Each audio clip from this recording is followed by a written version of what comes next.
And welcome back. It only took us 10 minutes to get through 2 comics.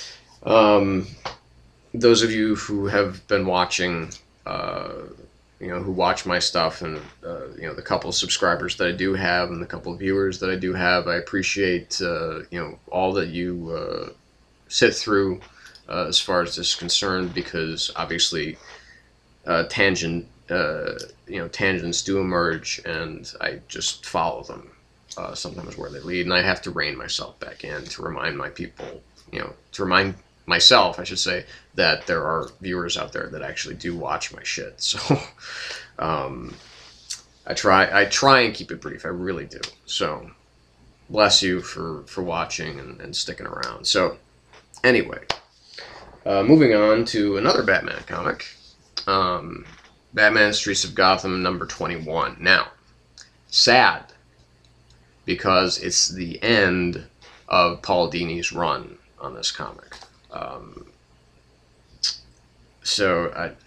It's just a bummer to me, because I love Paul Dini, but this is the last issue apparently that he's doing, at least for a while. He may come back, he may not, but as you see here, it's Batman versus Hush, the final confrontation. So what's going to happen in the finale of the House of Hush? One of the things that I've loved about this comic is that it's brought back, it's going back in time to when Thomas and Martha Wayne were still alive, and Tommy Elliott's parents were still alive. He seemed, and we're seeing some backstory here as far as Hush is concerned.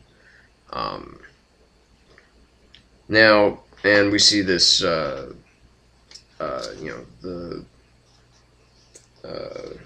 see the mobster Judson Pierce,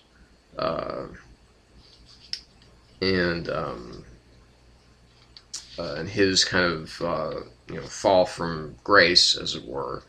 His imprisonment, his everything, and there's some really dark shit in this particular issue. I mean, I'm talking like dark even for Batman. I mean, there's suggestions of child molestation in this issue, which is it's maybe a little. I won't say it's too extreme for this kind of comic, but it was pretty shocking. It left a strange taste in my mouth as I was reading it, because I kind of reread the pages and I'm like, is this really what they're trying to imply? What happens here? This big slob of a mobster and this this young boy.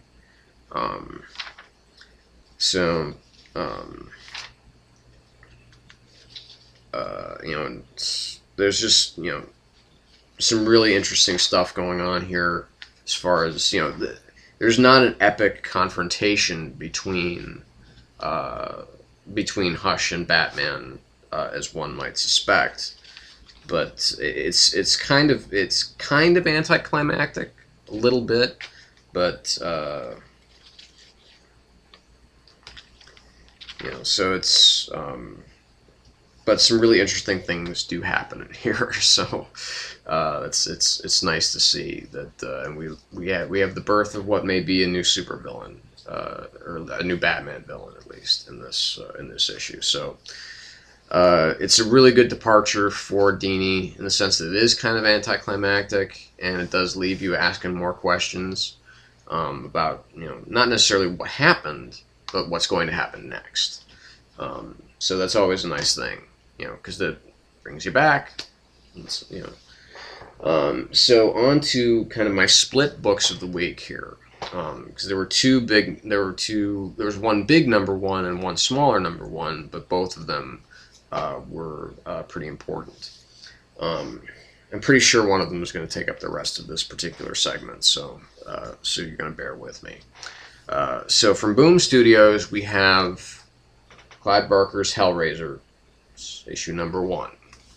Now, in a departure from what we normally see as far as Clive Barker's properties are concerned. This is actually written in part by Clive Barker.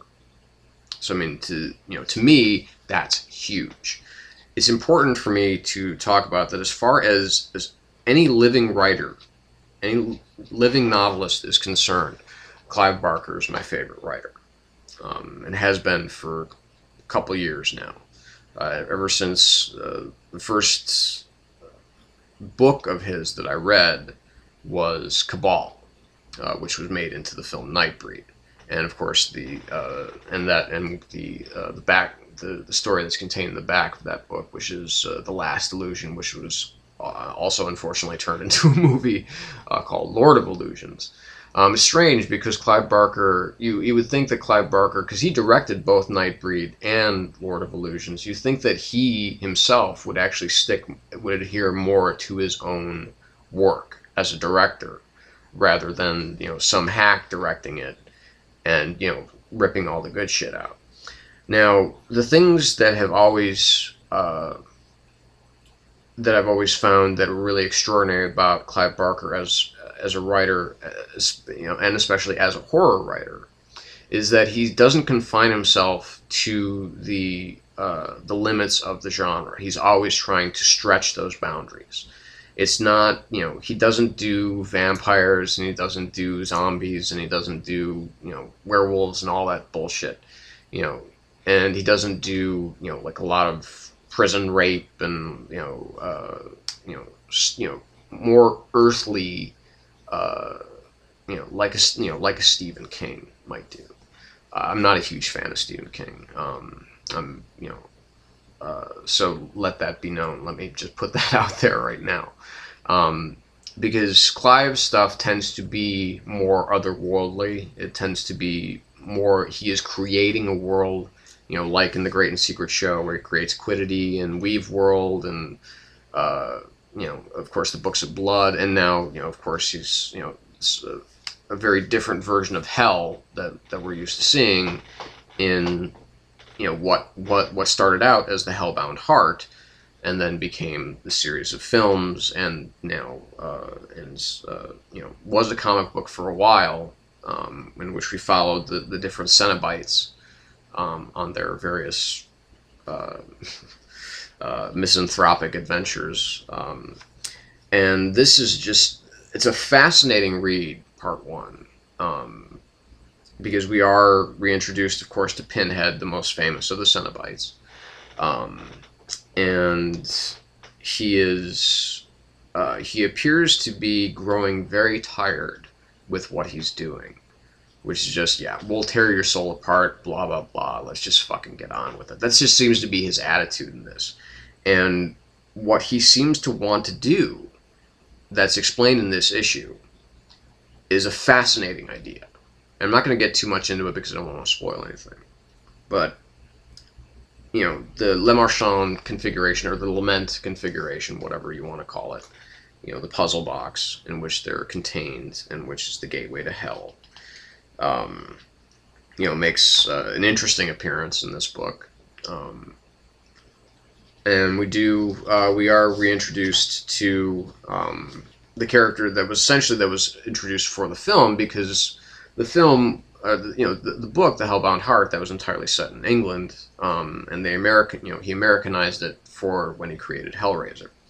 And so we have Kirsty Cotton, who is the heroine of at least the first two films, and appeared slightly, I think, in the third film, and also at least was referred to in the fourth film, or something like that. I don't know. But it's Clive's blend of horror and eroticism that does it for me. That's what separates him from the rest of the horror herd, if you will. And this book does have both. It has, genuine like almost spine-tingling eroticism, as well as spine-tingling terror. So this was really good. And there's a secondary story, which is a preview of Hellraiser Masterpieces. And it's actually written by Larry Wachowski, one of the Wachowski brothers. and it's pretty good, but definitely not as good as the Clive story. So, great art, great stuff. Pick it up if you can. We'll be right back after the